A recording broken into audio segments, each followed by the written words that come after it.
These columns of rock, or kazans, make excellent vantage points for observing this extraordinary landscape.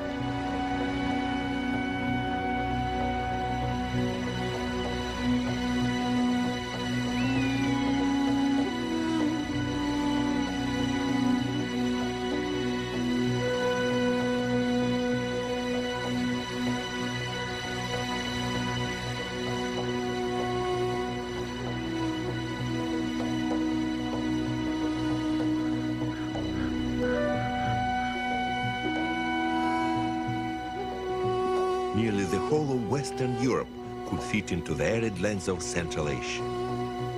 In the far south, Bad His is a very special place because it's one of our most distinguished nature reserves.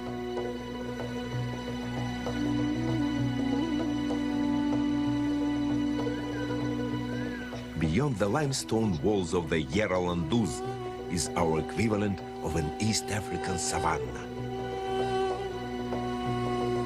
Instead of zebra, we've got kulan. Instead of acacias, we've got pistachio trees. For 8 months of the year, this is a parched landscape. But spring is the kindest period when it's mild and moist, making this arid land burst into color.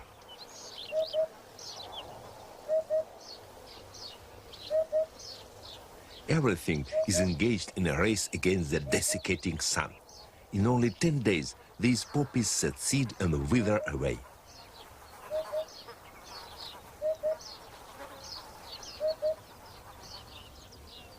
The tiny flowers of the pistachios promise nuts for the autumn.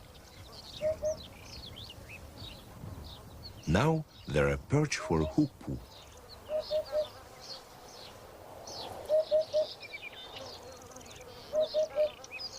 There's a flush of insects, food for spring migrants. This is a roller, a local breeder. Rose-colored starlings are en route to more northerly nesting sites. Wild tulips, the ancestors of our garden plants, bloom in the spring. They survive the scorching summer as subterranean bulbs.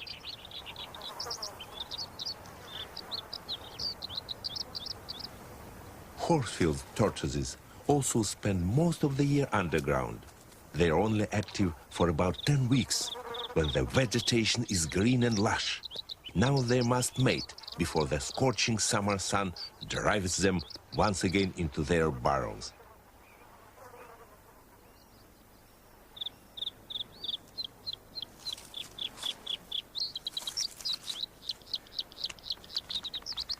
There's competition for females. Here comes the rival.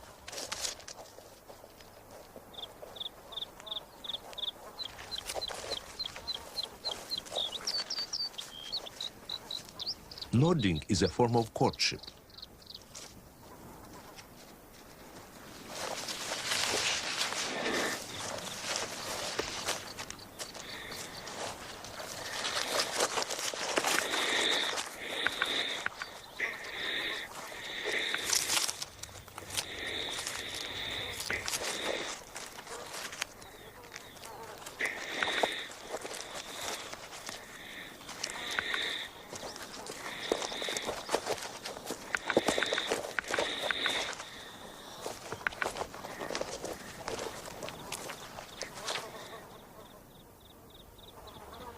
The loser makes a strategic withdrawal. At the end of May, the female buries 10 eggs, which will be incubated by the heat of the sun.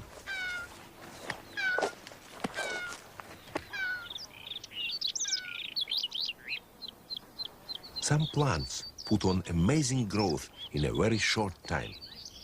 Giant fennels take only 3 weeks to hoist their flowers 2 meters into the air.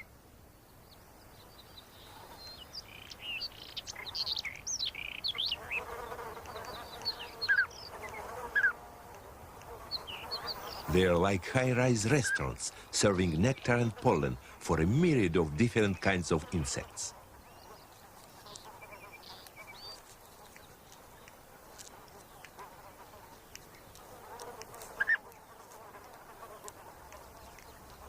For the longhorn beetle, one of our biggest insects, the fennel is a nursery as well. Its grubs bore through the hefty stems, feeding on the juicy pith.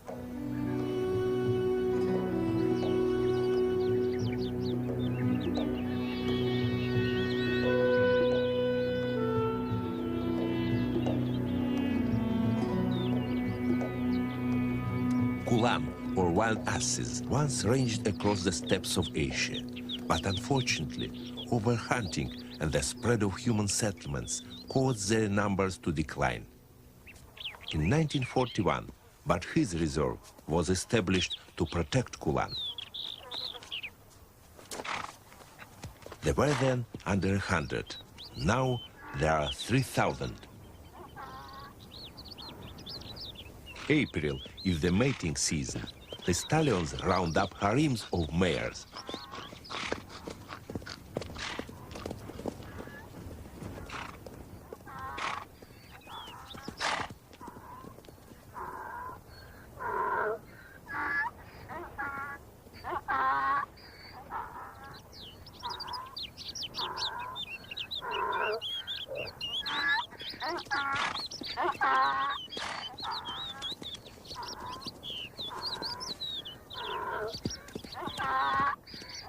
As the mares become receptive, the stallion mates with them. Like East Africa, we've got our gazelles, goitered gazelles or Jairan. Up until 1960, they were chased by cheetahs, but alas, the cheetah is now extinct here.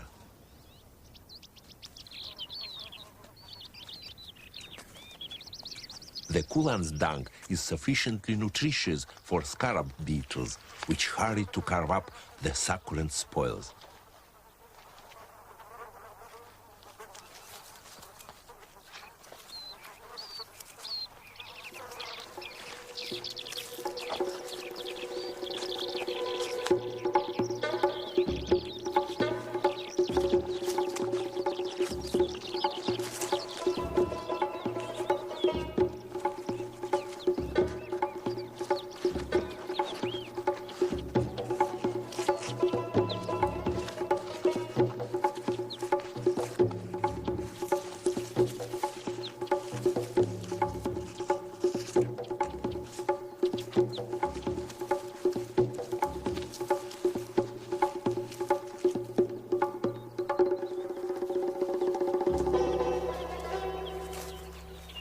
The scarab won't rest until its valuable booty is safely stored away.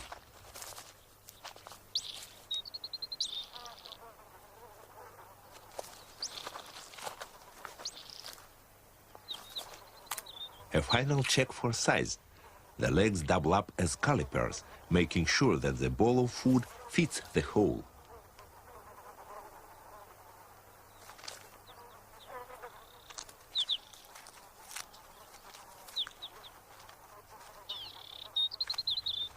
Beneath the soil, the dung stays moist, and the scarab can feast in peace, away from other beetles and predators, like the Hubara bustard.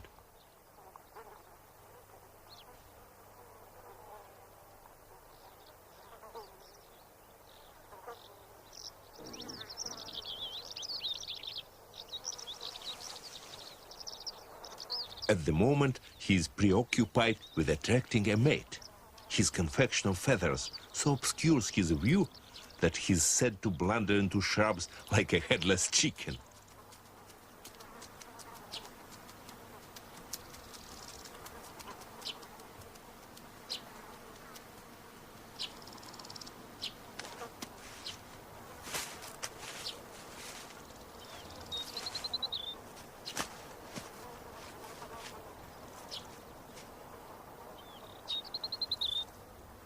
But his has its dragons.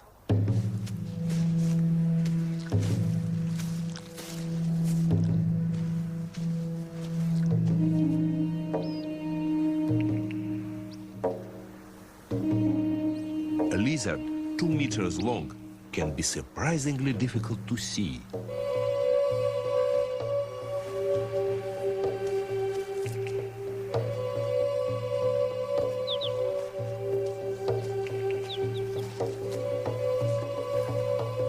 The desert monitor is our largest reptile, and it's only active during the spring and early summer. It's a voracious hunter.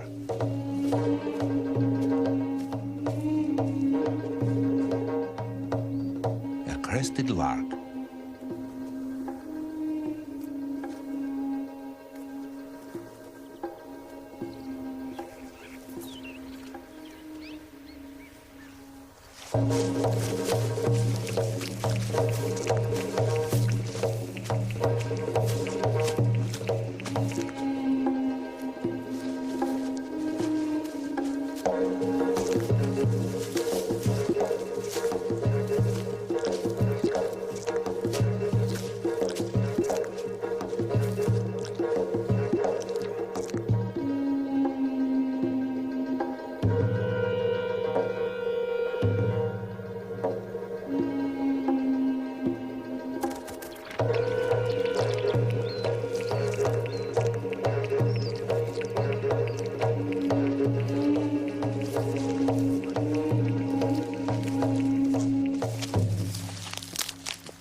The larks will lay a replacement clutch.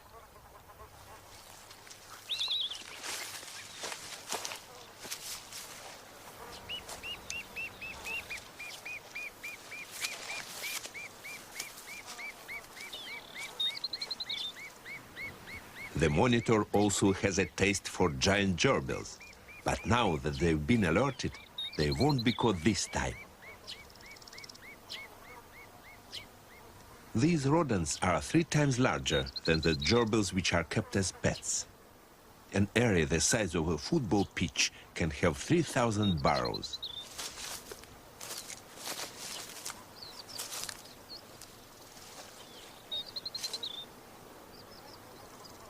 Enriched with gerbil droppings, the reworked spoil makes a good seed bed for plants. Their warrens attract Isabelline wheat ears.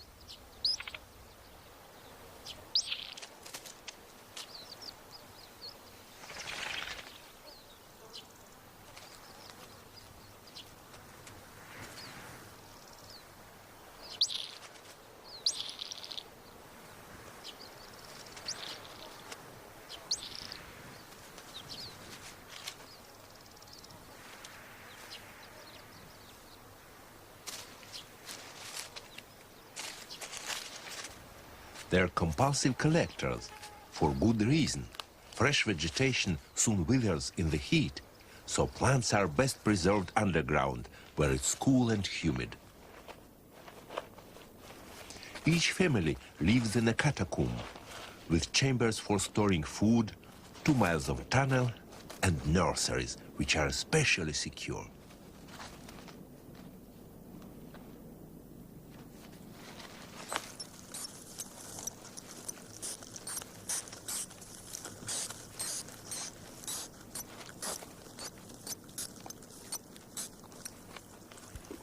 They're extremely fast breeders. The first pups are born at the end of February, and by June, the females will have produced 2 more litters with 12 babies in each.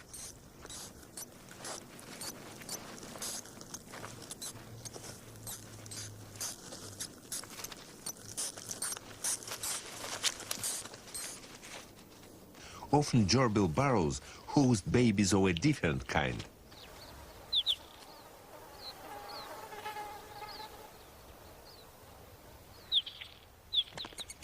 The Isabelline wheat ear nestlings were hatched 6 feet underground.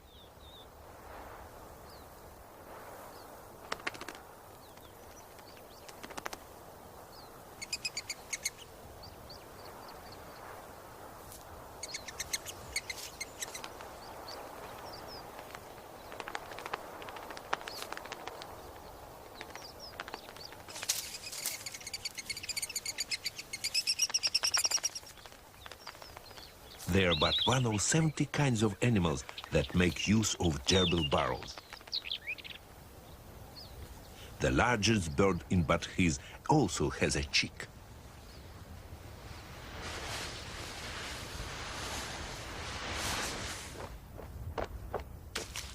The flat-topped pistachio is a suitable platform for a black vulture's nest. The male has a crop full of carrion.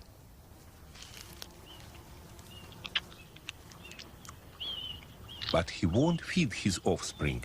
He leaves that to his mate.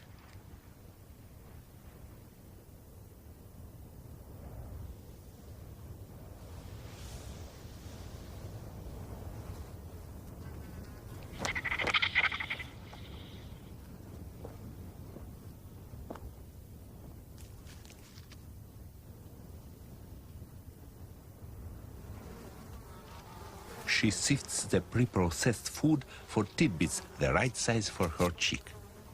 This is not only one of the largest of our vultures, but one of the rarest. Fortunately, in Badghis there are 30 pairs.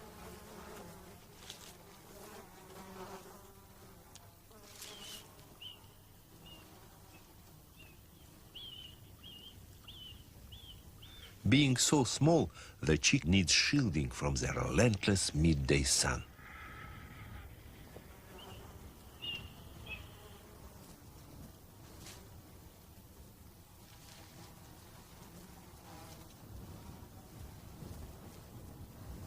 Nine feet of wing is an effective parasol. As spring gives way to summer, Badghis becomes hotter and drier. But it's not our driest place. Further north is our Sahara.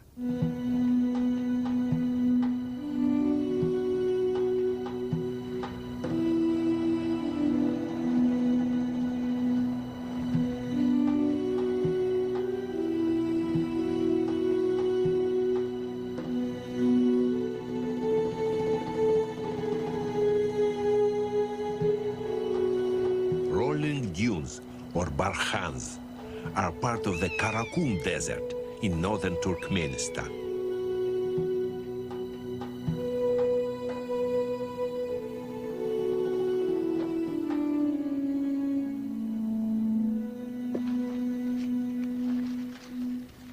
When it's moist, tiny sedges sprout from the surface of the sand, like mustard and cress.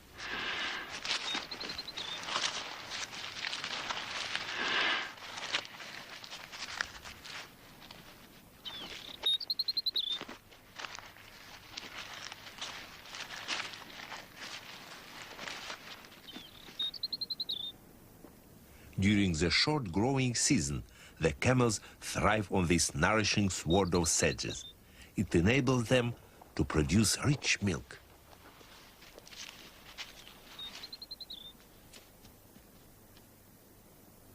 With so much desert, it's not surprising that camels do so well in Central Asia. 250,000 prosper in these arid lands.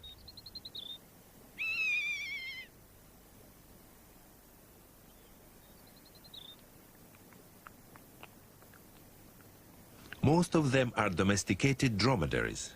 They're multi-purpose beasts, providing milk, wool, and meat. And the nomadic shepherds which roam the Karakum use them for transport. Their fat-tailed sheep, called karakuls, graze the desert vegetation. Unfortunately, our arid lands are spreading, partly due to the flocks of sheep, nibbling away the protective cover of plants.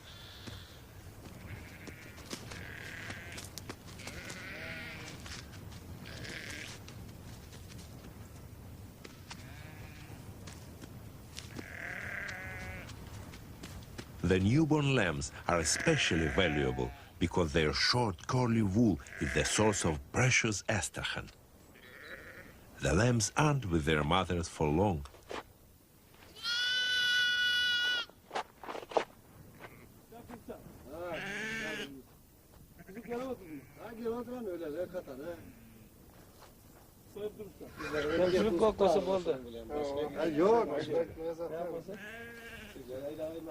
Removing the pelt requires skill and a good set of lungs.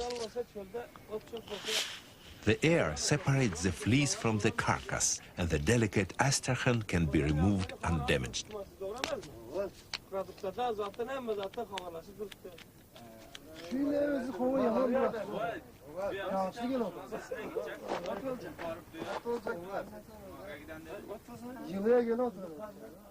For these Turkmen shepherds, it's a way of earning a living from the desert.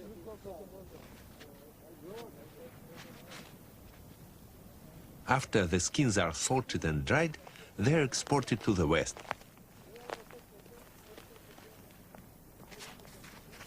Many of our desert dwellers avoid heat stress by emerging only in the cool of the night.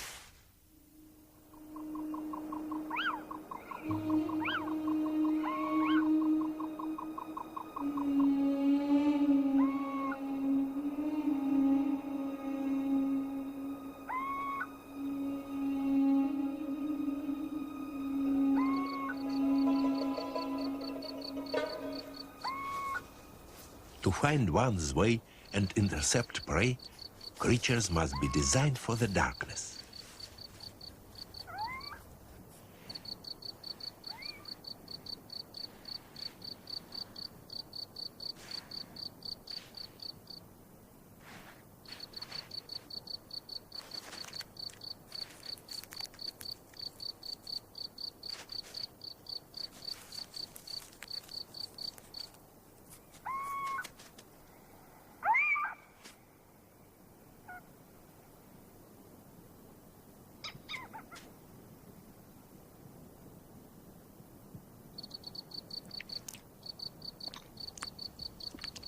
Sand geckos don't have eyelids and remove dust with their tongue.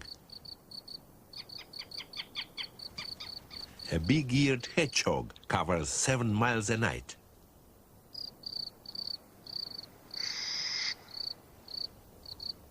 The three-toed jerboa is a specialized desert mouse on stilts. It never needs to drink.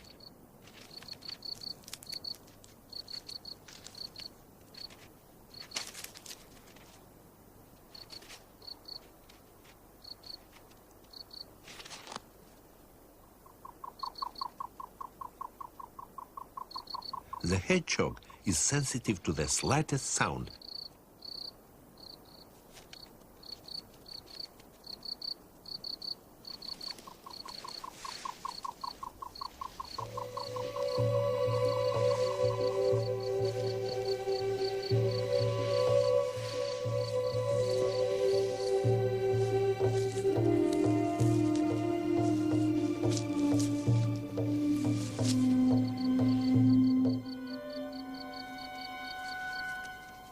Saw-scaled vipers are our most venomous snakes.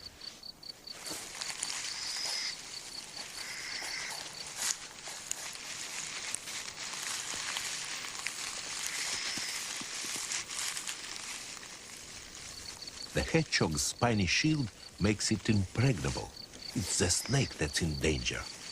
As it recoils in alarm, the serrated scales on its side rasp together, making a warning noise.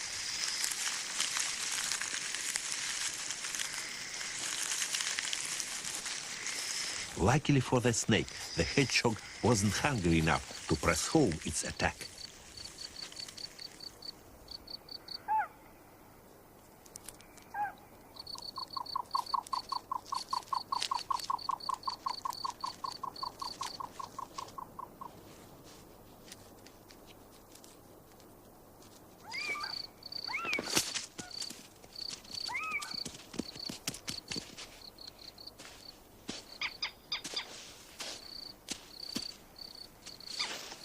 Little owls take the odd jerboa, but they feed chiefly upon insects.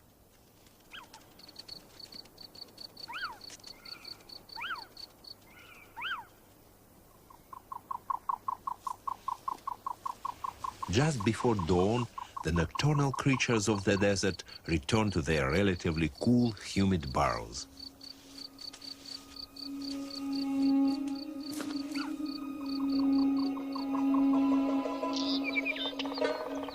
Shortly after sunrise, the desert stage is active with another cast of actors. Blue-cheeked bee-eaters, one of our most exotic birds.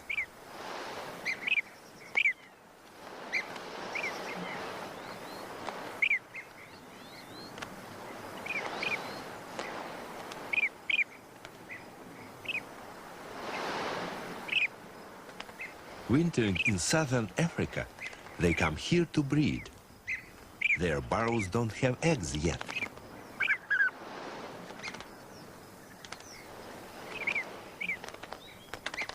The cocks catch insects on the wing. This one offers a grasshopper to his mate.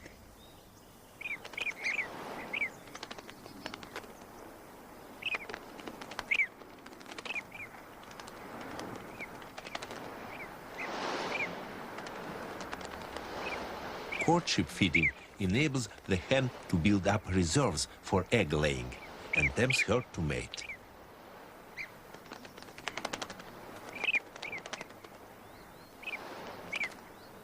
Not all insects fall prey to the bee-eaters.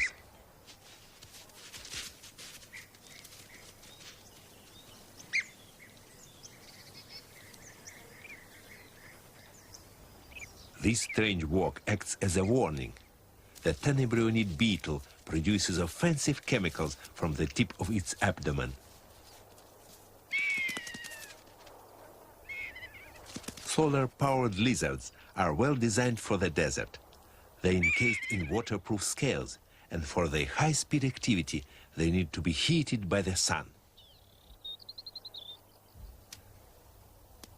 The toad-headed agama is unique to the Karakum. His tail is a banner, warning other males of his patch of sand.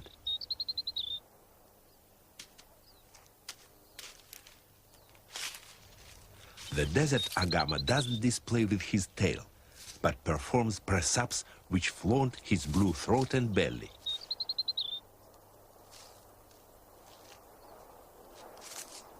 He's saying, "This is my patch of desert."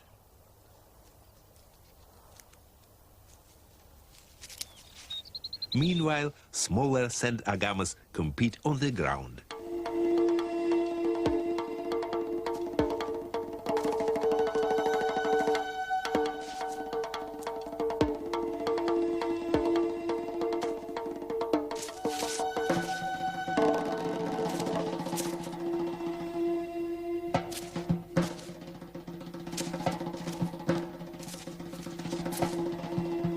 The harmless sparring ends in a synchronized retreat.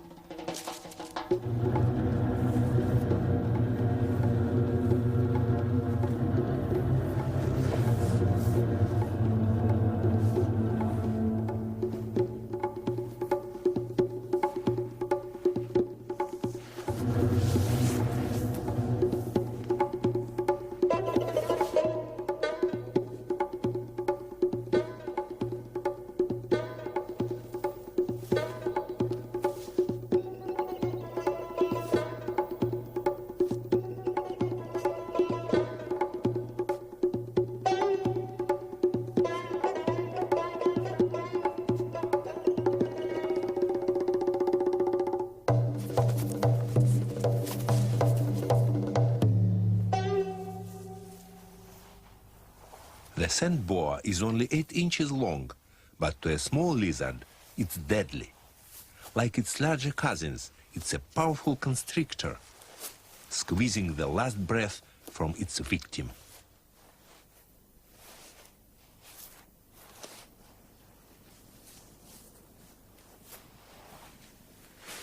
With eyes on the very top of its head, this snake is superbly designed to glide through sand and ambush its prey.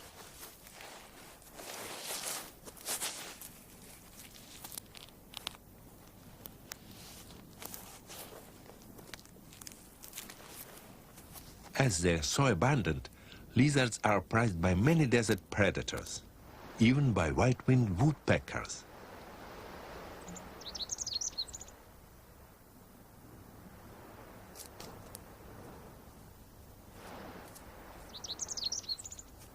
Packed with moisture and protein, the reptiles are a perfect meal for their nestlings.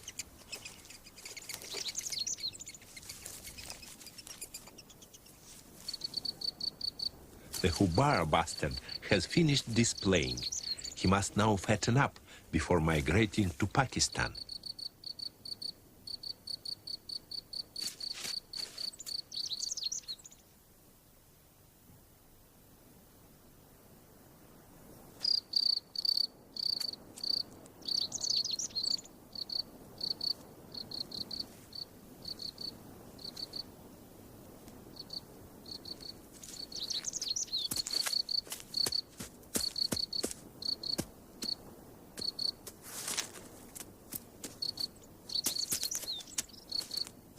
He deals with this harmless lizard as though it were a venomous snake, which he can also eat.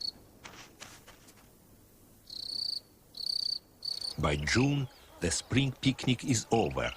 The blazing sun has driven the lizards into hiding, and the herbaceous plants have set seed and withered.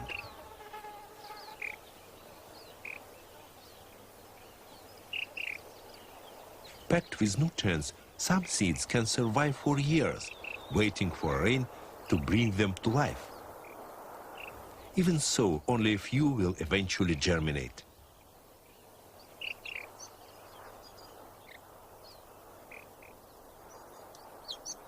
Seed killers are everywhere.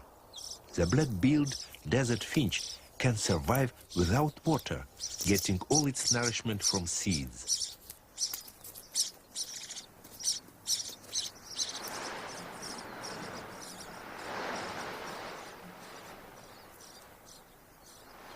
Smaller creatures also gather grain to see them through the lean time ahead.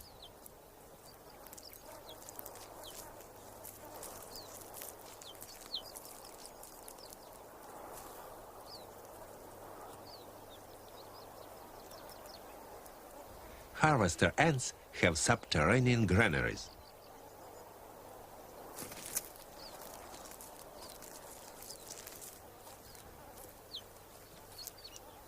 They store seeds under ideal conditions. They're experts at preserving grain, moving supplies between chambers at different depths, depending upon the temperature and humidity.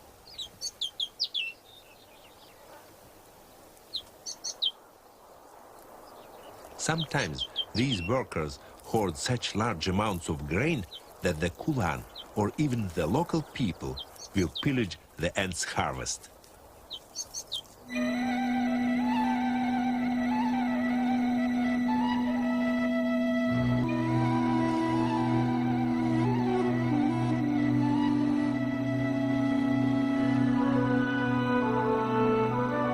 This gash stretches for 18 miles and is our grandest canyon.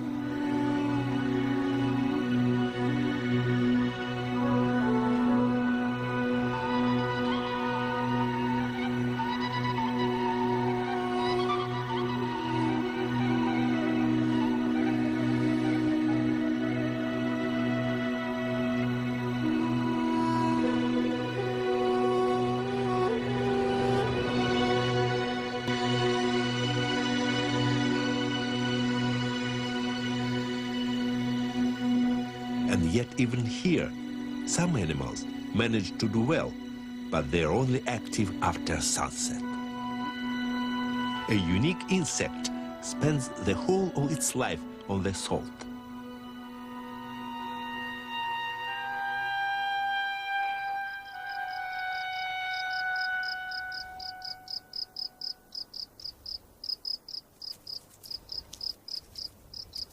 The ferocious tiger beetle is long-limbed and fast. It waits for insects blown from the surrounding savanna to wander within striking distance.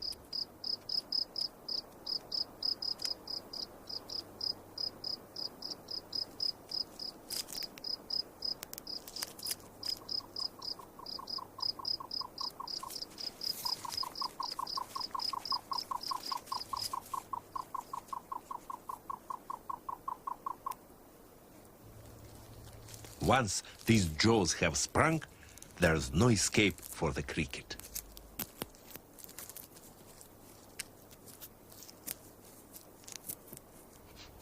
This tiny gray and white assassin is equally formidable.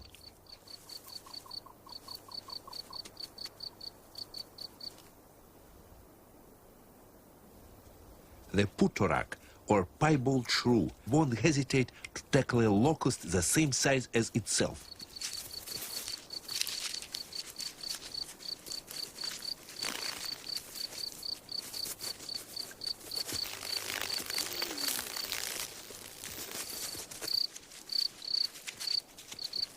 The shrew, like most carnivores, gets enough moisture from the body fluids of its victims. Other animals must drink water every day.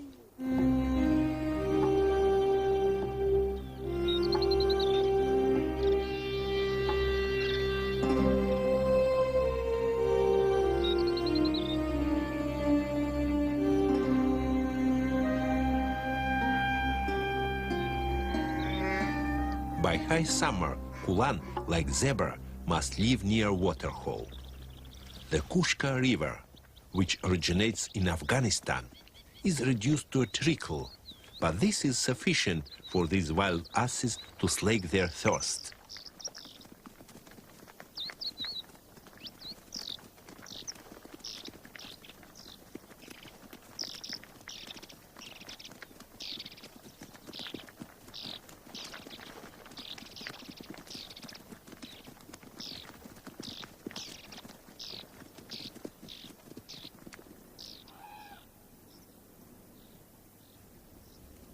It's autumn, but on the savannah there's a bonanza of food. Throughout the summer, the pistachios, with their roots tapped into deep sources of water, have been forming their crop. Each nut is crammed with calories. These pistachios are crucial to badkhis.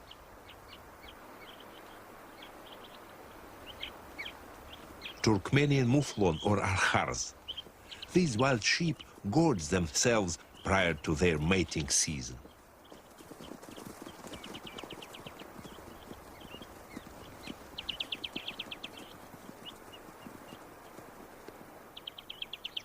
With the sun now losing its fearsome heat, kulan need to fatten up for the impending winter. The grazing will not improve until the return of spring in 5 months' time.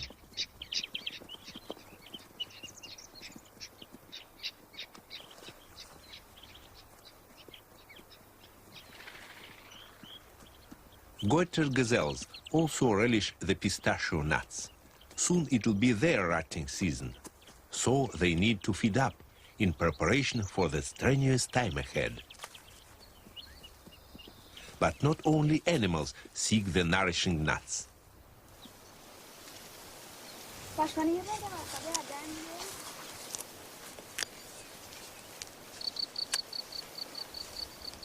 Pistachios are a valuable crop for Turkmenistan. 2,000 tons are exported from Badkhis each year.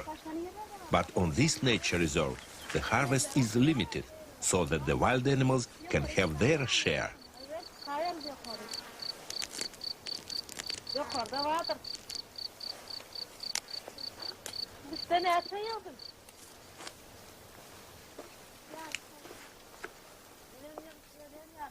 The fallen pistachios soon disappear.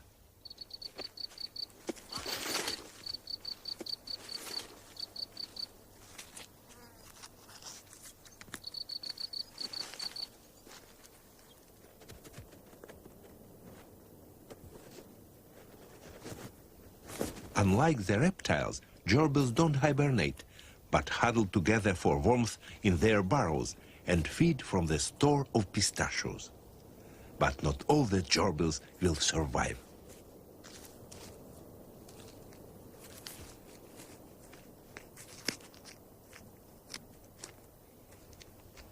As the year draws to a close, there is still activity in the depression of Yer Oilanduz. Strange sounds echo around the canyons.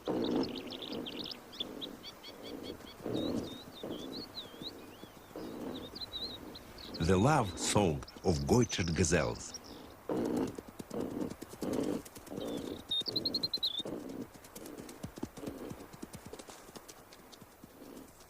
These dainty antelope get their name from the buck's swollen larynx, built as a resonating chamber to amplify his calls.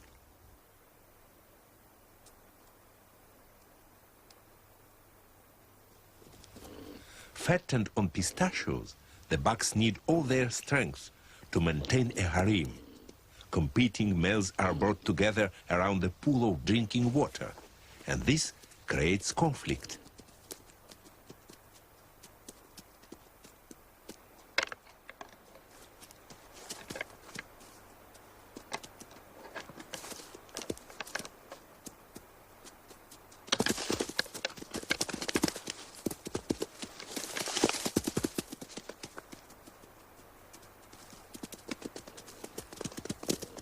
The skirmishes are short-lived, and the dominant bucks spend most of their energy rounding up females.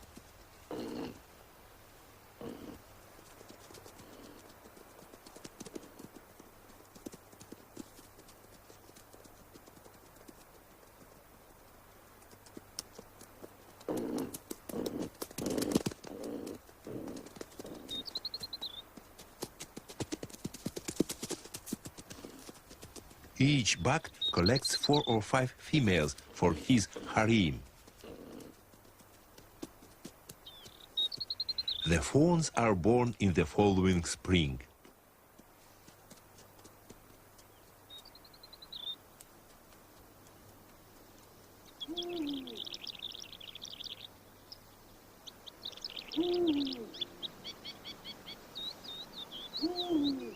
At sunset, Yer Oilanduz rings with ghostly cries.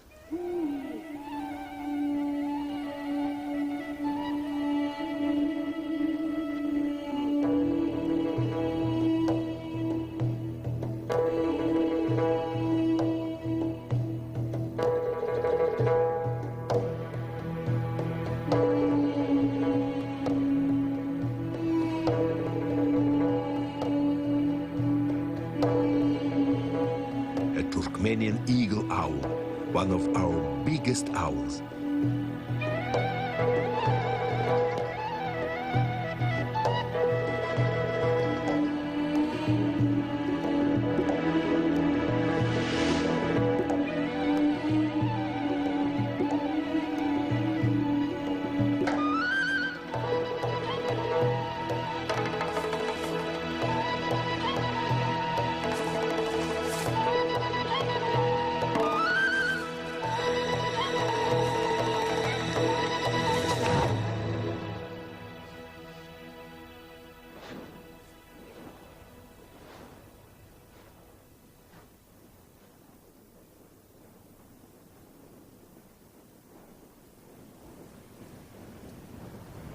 It's December.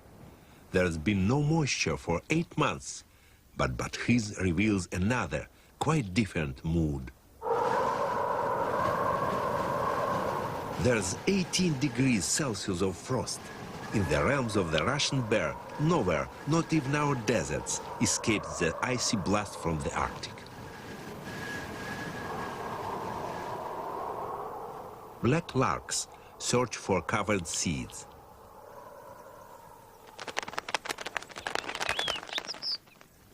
Only a few months ago, the Kulan endured the searing heat. Now they face the bitter cold in their winter coats. But this desert snow is crucial.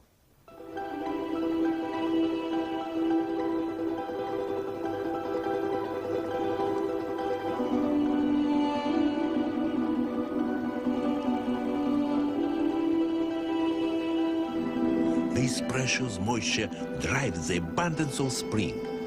Warmth and the trickle of water coax tulips from the ground.